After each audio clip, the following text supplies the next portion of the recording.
유니스서 전략 컨설턴트를 모셨습니다. 오늘은 모빌리티, 전기차 얘기를 주로 할 텐데요. 유니스서는 제 주변에 있는 친구들 중에서 제일 똑똑하고 또 제일 그 모빌리티를 잘 아는 분들 중에 한 분이었습니다. 그래서 저는 우리 독자 여러분들께 유니스서를 아주 기쁘고 영광스럽게 소개합니다. 유니스서 나와주세요. 안녕하세요, 대표님. 예, 너무 과찬이셔서 몸둘 바를 모르겠습니다. 아닙니다. 정말.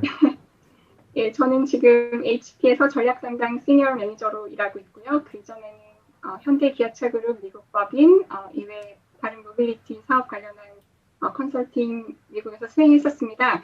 여기 실리콘밸리에서 더메이크 대표님 다른 팀원분들 또 많은 훌륭한 엔지니어분들, 투자자분들과 여러 가지 의논을 하고 서로 토론할 수 있는 좋은 기회여서 저로서도 많이 배우고 있고요.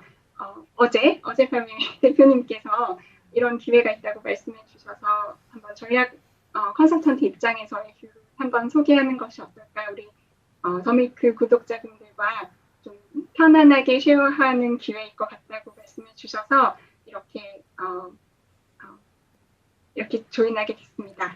제가 첫 번째로 질문을 드리고 싶어요. 뭐냐면은 지금 실리콘밸리에 제일 화제가 되는 기업은 바로 테슬라입니다. 테슬라가 760% 올해 주가 성장을 이뤄냈어요.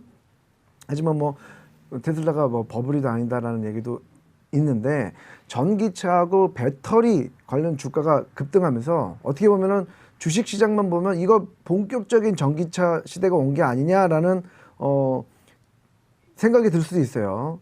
근데 실제 우리가 미국에 있는데 미국의 실제 상황은 어떤지 굉장히 좀 궁금합니다. 이제 마켓에서 어떻게 바라보는지 이제 간단히 공유를 좀 해드리면요. 주식 시장만 보면 매우 가까이 와 있는 것 같고 매우 친근합니다만 아직도 사실은 마켓 전체 관점에서는 굉장히 초기 단계, 그로잉하고 있는 단계로 볼 수 있을 것 같아요. 실제로 타는 개인의 차량 관점에서 이제 리테일 관점에서 봤을 때 전기차 EV가 차지하는 비중이 전체 새 차가 팔리는 기준 대비 2020년 현재 한 2.7% 정도로 예상이 되고 있어요. 그게 한 2025년이 되면 10% 정도 마켓 쉐어를 차지할 것 같고 2040년 정도 되면은 약 60%가 좀 안 되는 58% 정도로 블룸버그가 예상하고 있고요. 자, 그러면 이 2.7%라고 하는 게 실제로는 어느 정도의 차량을 판매하면 2.7% 정도의 마켓 쉐어를 가지게 되는 거냐. 이게 한 170만 대 정도 전 세계에서 판매를 하면 2.7%가 되는데 이제 테슬라 주주님들이 많으시니까 테슬라가 올해 50만 대 딜리버리 예상하고 있지 않습니까? 그러니까 그 중에서 한 30% 정도를 테슬라가 리드하는 거니까 테슬라가 이제 얼마나 압도적으로 이 섹터를 리드하고 성장시키고 있는지를 이제 확인할 수 있는 부분이겠죠. 그에 못지않게 현대 기아차 그리고 GM, 포드가 이제 그 다음으로 많은 시장 점유율과 모델들을 내놓고 있고요. 크게 성장이 예상되는 분야입니다만은 아직은 굉장히 좀 작은 아직 이제 초기 단계라고 보시면 좋을 것 같습니다. 전기차 하면 사실 중국 얘기를 조금 안 할 수가 없을 것 같아요. 그래서 중국에도 물론 오늘 뭐 중국 얘기를 하는 날은 아닙니다만은 궁금한 거는 이 중국 차가 이게 미국에서 판매할 수 있는 건지 그래서 미국 시장에 중국 차가 판매되고 점유율을 높일 수 있는 이런 좀 궁금해요.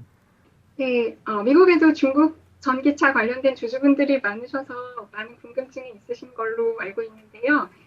어, 사실 이제 테크 관점에서 많은 분들이 얘기하시는 부분은 중국 외 기업이 중국에 발전하는 그 큰 파이를 가진 중국 시장에 진입하는 것도 굉장히 힘든 일이고 거기서 성장을 유지하는 것도 힘든 일이지만 중국에서 성장한 중국의 리더 기업들이 중국 외 시장, 특히 미국 시장에서 성공적으로 진입하고 사업을 유지하는 것도 사실은 전례가 없는 케이스라고 보는 것 같아요. 이제 그 예외가 틱톡이 아마 될 것 같고요.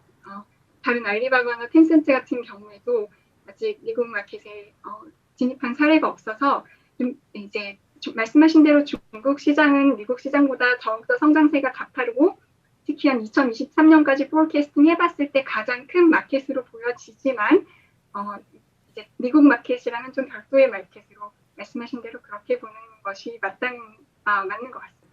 무역뿐만 아니라 미중 테크 전쟁을 하고 있는데 이것이 자동차 산업에는 당연히 지금 영향을 미치기 때문에 중국 차가 미국에서 판매되는 거는 이제 특별히 기대할 수 없다는 데 동의를 하고 오히려 중국 차의 뭐 유럽에는 좀 더 가능성이 좀 있겠죠, 그죠?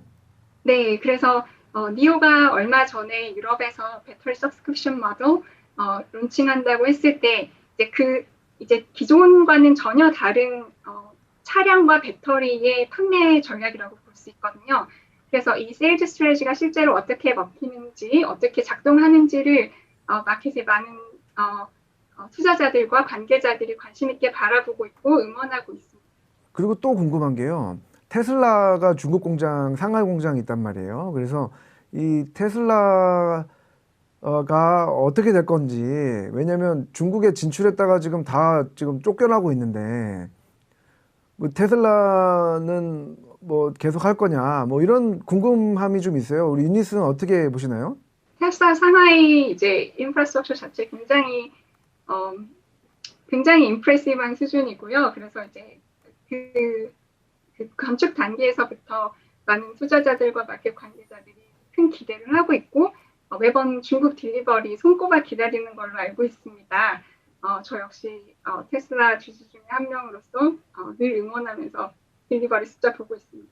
봐야 되겠지만 뭐 테슬라 얘기는 여기까지 하고 이제 다시 미국 얘기로 돌아와서 미국에 실제로 이제 아까 이제 점유율이 2.5% 정도 올해 그렇게 말씀을 해주셨 2.7%죠. 7% 말씀을 해주셨는데 현재 유니스 보실 때 미국 판매 현장에서 봤을 때 개인은 그렇다고 치더라도 판매 현장에서 봤을 때 이게 생태계와 관련돼 있으니까 전기차에 대한 관심 상황 이런 거는 어떻게 될까? 딜러들과 잘 협력해서 전기차를 이제 판매해야 되는 그런 미션이 있는 상황이에요. 이게 좀 새로운 숙제인 것이 기존 딜러십들은 이제 내연기관 ICE라고 인터널 컨버션 엔진 차를 중심으로 판매를 하고 이제 신차를 판매하고 그 고객들이 다시 돌아왔을 때 서비스, 메인터넌스 이런 것들을 제공하면서 부가적인 수입을 창출하고 그 차를 되사서 중고차로 팔고 다시 새로운 신차를 팔고 이런 이제 고객 라이프 사이클을 매니지하는 그런 비즈니스입니다. 이제 이게 내연기관 차에서 전기차로 넘어가면서 이 사이클이 완전히 좀 바뀌게 되는 게요. 일단 딜러들은 전기차에 대해서 새로 공부를 해야 되고요. 그리고 이제 인터널 엔진이 없어지게 연소 엔진이 없어지게 되면서 서비스와 메인터넌스 부분의 수입이 상당 부분 줄어들고 고객이 그렇게 자주 딜러십을 찾아오지 않아도 되는 부분이 생기게 되고요. 그리고 딜러 관점에서는 이런 전기차를 충전하고 팔고 수리하고 하는 많은 이제 인프라 관점에서의 업그레이드가 필요한 상황이에요. 현대 기아차처럼 이제 아이오닉 브랜드 출시한다고 하면 이제 브랜드 자체도 업그레이드를 해야 되는 상황이 되겠고요. 관련해서 얼마 전에 좀 흥미로운 케이스가 GM 관련해서 흥미로운 케이스가 있었는데 그거 소개해드리면 GM의 럭셔리 브랜드가 캐딜락이잖아요. 이제 GM은 이 캐딜락을 통해서 전기차를 굉장히 좀 강하게 밀어보려고 하는 전략을 가지고 있고 2022년에 리릭이라고 하는 전기차를 출시하는 걸로 목표를 잡고 있어요. 이제 그래서 방금 말씀드린 대로 딜러십과 함께 판매 협력 관계를 인프라를 구축하고 딜러들을 교육시키고 새로운 이제 고객 비즈니스 모델을 짜야 하는 그런 숙제가 있어서 딜러십에 설베이를 한 거죠. 그러면 앞으로 이런 투자를 더 해서 공부를 더 해서 전기차를 판매할 예정인데 저희와 동참하시겠습니까? 했을 때 20%의 캐딜락 딜러들이 하지 않겠다라는 노 결정을 내리게 됐습니다. 캐딜락이 전기차 비즈니스로 갈 때 캐딜락 딜러들은 캐딜락과 함께 하지 않겠다라는 결정을 내린 거고요. 나머지 80%도 고려하겠다는 것이지 예스라고 대답한 것은 아니기 때문에 실제로 이 딜러들을 온볼딩 함께 이제 협력 관계를 만드는 게 얼마나 큰 숙제인지 알 수가 있고요.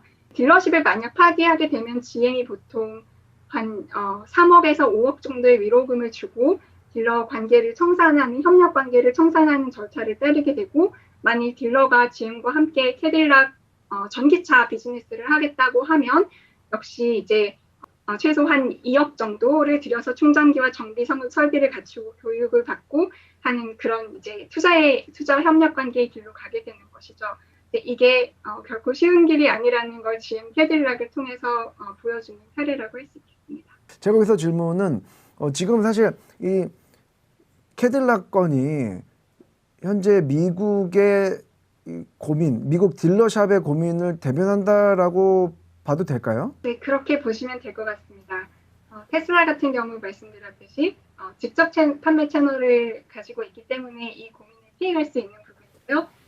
다만 이 상황의 단점은 테슬라가 직접적으로 세일즈 관련된 비용을 다 떠안아야 되고, 근데 신생 업체로서 좀 한계가 많이 보이지 않습니까? 그리고 서비스 같은 부분도 다른 업체들의 딜러십은 딜러가 먼저 책임지고 해주는 상황인데 반해서 테슬라 같은 경우 직접 해야 되니까 이제 좀 오퍼레이션상 좀 버든이 많이 있는 모델이죠. 그러나 이렇게 앞으로 이렇게 이노베이션을 추구하고 계속 이렇게 전진하는 관점에서는 테슬라가 이제 조금 먼저 앞서 나가고 있다고 볼 수 있고요. 다른 이제 기존 OEM들 입장에서는 완성차 업체 입장에서는 기존에 있는 파트너들이 이런 일을 해줘서 굉장히 협력 관계 굉장히 큰 도움을 받고 있는 반면에 이런 새로운 패러다임을 앞두고 그들과 함께 변화를 추구해야 되는 그런 이제 다른 숙제가 하나 더 남아 있다고 생각합니다. 현대 기아를 말씀을 하셔서 아이오닉 같은 경우는 지금 현대 기아에서 브랜드로도 이제 공식적인 브랜드로 이제 전기차 브랜드, 친환경 브랜드로 하면서 브랜드뿐만 아니라 시장에 이제 내보내야 되는데 이 지금 GM의 이런 케이스가 현대기아에도 당연히 오지 않을까라는 예측도 하게 되거든요. 현대기아의 아이오닉은 새로운 브랜드인데다가 아직 시장에서도 인지가 안 된. 그러다 지금 딜러샵도 현대기아의 딜러샵들이 사실 이렇게 강하다고 볼 수 없는 상황이어서 고민은 오히려 현대기아의 지금 이 사건이 현대기아에 굉장히 큰 고민을 안겨주지 않을까 생각이 드네요. 네, 제가 현대기아의 현재 상황이나 내지는 아이오닉 브랜드 론치에 대해서는 아는 바가 없습니다만 일반적인 인더스트리 상황에 비추어 보았을 때 새로운 브랜드 론치, 말씀하신 대로 새로운 브랜드를 론치하면 그만큼 이제 마케팅 비용이 추가되지 않습니까? 그 딜러십을 새로운 샵을 연다거나 내지는 뭐 간판을 새로 단다거나 로고를 추가하고 이제 딜러들이 교육시키고 그런 마케팅 관점에 이제 새로운 일들도 생겨나고요. 마찬가지로 이번에 캐딜락 딜러들이 제기한 문제들, 인프라를 깔고 전기차 관련된 학습을 해야 되고 새로운 고객 라이프 사이클에 적응해야 되는 이제 그런 숙제도 여전히 안게 되고요. 이제 그런 것들이 예상되는 점이라고 할 수 있겠습니다. 근데 사실 우리가 이제 딜러샵 얘기를 했지만 중고차 얘기를 또 안 할 수가 없어요. 팬데믹이 중고차 붐을 일으켰다라고 봐도 과언이 아니고 또 어떻게 보면은 자동차 리테일 비즈니스의 디지털 전환, 즉 디지털 트랜스포메이션이 일어났다. 왜냐하면 비대면이니까, 비대면으로 원하니까 이런 관측이 있는데 여기에 대해서 조금 설명을 해주시죠. 이제 경제적인 관점에서 많은 사람들이 불안해졌죠. 경제가 락다운되고 앞으로 불황이 찾아오지 않을까 불안하고 실업이 많이 발생을 하면서 앞으로 정말 내가 이걸 이제 카 페이먼트를 감당할 수 있을까? 이제 그 점에서 이제 그런 불황 때 주로 이제 중고차 비즈니스가 잘 되지 않습니까? 신차에 비해서 이제 그런 중고차 부분으로 좀 관심이 많이 쏠린 것도 사실이고요. 또 말씀하신 대로 이제 감염 리스크, 그 대면하는 그 세일즈 채널에서 그거를 최소화하려고 하는 그런 이제 쪽으로 언택트라고 하나요? 네, 그쪽으로 이제 가려고 하는 움직임이 차량 판매 채널 쪽에서도 나타나게 됐어요. 그래서 이제 말씀하신 디지털 트랜스포메이션 그거를 추구하는 칼바나라던가 룸, 쉬프트 이런 모델들이 굉장히 이제 시장에서 각광을 받게 됐고 그런 회사들이 성장할 수 있는 큰 2020년에 큰 기회가 됐습니다. 실제로 이제 팬데믹 때문에 많은 이제 가정들이 도심에서 교외로 이사를 하게 되고 카셔링 기피 현상, 이제 차량 수요가 살아나면서 그 수요를 신차보다는 중고차가 먼저 흡수하게 됐고 방금 말씀드린 경제적인 이유로 조금 더 탄력을 받아서 그 중고차를 구매할 때 이런 기존의 칼맥스라던가 딜러십보다는 한번 새로운 이 칼바나라던가 부름이라든가 슈프트를 이용해서 그 올해 그 칼바나는 큰 성장을 보이게 됐고 부름이나 슈프트는 올해 이제 실제로 IPO가 진행된 그런 업체들이죠. 실제로 카바나 주가도 보니까 굉장히 많이 올라왔더라고요. 그래서 유니스 보실 때 일단 카바나 소개를 좀 해주시고요. 카바나가 왜 이런 경쟁력을 가지고 있는지 한국에서는 잘 모를 수가 있거든요. 그래서 좀 소개를 좀 해주시죠. 칼맥스를 온라인 모델로 바꾼 것이 카바나라고 보시면 될 것 같아요. 카바나가 직접 중고차를 사입을 합니다. 그러니까 패스트루가 아니고요. 이렇게 그냥 연결해주는 모델이 아니라 직접 카바나가 차를 사입해서 그 차를 다 검사를 하고 150개 이상의 포인트들을 검사를 하고 리컨디셔닝 굉장히 차를 완벽하게 만들어서 이제 그게 한 1,000불 정도 든다고 평균 한 대당 한 1,000불 정도의 금액이 든다고 해요. 해서 이제 이거를 완벽한 상태로 만들어서 온라인에 사진을 올려서 고객이 최대한 빠른 시간 안에 이걸 검색을 하고 가격이라던가 할부, 그러니까 론이 필요하면 그것까지 승인을 해주면서 이제 고객이 그 차를 온라인에서 정하고 나면 픽업이나 딜리버리만 하면 금방 이 모든 온라인에서의 중고차 구매 프로세스가 끝날 수 있는 이제 이런 비즈니스 모델을 선보였고요. 현재로 미국에서 한 27개 정도의 로케이션이 있고 9개의 서비스 로케이션, 이제 이 서비스 로케이션에서 차를 준비하고 이제 차를 준비해서 이제 그 27개 픽업 로케이션에 배달을 하거나 내지는 고객이 차량을 집에서 인도받기를 원하는 경우에는 이제 이 서비스 로케이션에서 바로 이제 차를 배달해주게 되는 것이고요. 본사는 아리조나 템페라고 하는 곳에 있습니다. 그 카바나가 뭐 예를 들면 뭐 브룸이나 쉬프트 이런 회사들의 경쟁도 있고 또 이제 뭐 오프라인 매장입니다만은 그래도 카맥스도 굉장히 큰 도미넌트한 위치잖아요. 그쪽에서는. 근데 특별한 이유가 있었나요? 그 이 팬데믹 기간에 왜 카바나만 이렇게 잘 되냐? 네, 여러 가지 이유가 있는데 제일 먼저 이제 꼽으시는 부분이 카바나는 온라인 채널만을 가지고 있고 오프라인으로는 말씀드린 대로 픽업만 가능하기 때문에요. 실제로 오프라인 매장을 유지하고 그리고 직원들이 있거나 한 이런 굉장히 헤비한 그런 오퍼레이션 모델을 갖고 있지 않습니다.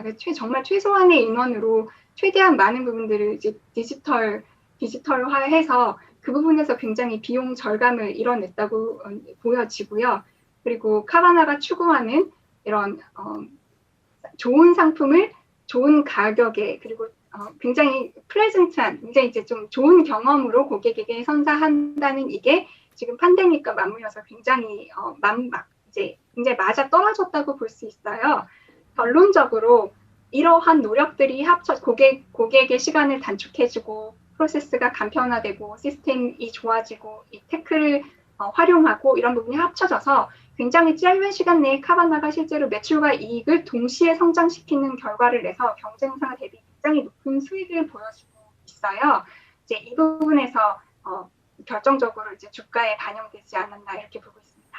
우리 정말 유니스가 이 카바나가 지금 뭐 주식 관점뿐만 아니라 비즈니스 모델 혁신으로서도 이게 굉장히 유의미한 그런 회사다라고 강조를 해주셨고요. 지금 많은 투자자들이 실제로 이 카바나를 눈여겨보고 있다는 거 우리 더밀크 구독자분들에게 오늘 말씀해 주신 게 큰 도움이 될 것 같습니다. 사실 전기차를 여쭤보려고 처음에 물어봤는데 카바나를 발견하게 됐습니다. 우리 유니스 덕에 우리 독자 여러분들께 카바나를 소개하게 돼서 너무 큰 기쁘게 생각을 합니다. 너무 감사하고요. 오늘 이렇게 좋은 말씀 그리고 인사이트 있는 말씀해 주셔서 감사드리고 우리 다음에 한 번 더 한 번뿐만 아니라 여러 차례 모셔서 우리 모빌리티 얘기를 많이 나눴으면 좋겠습니다.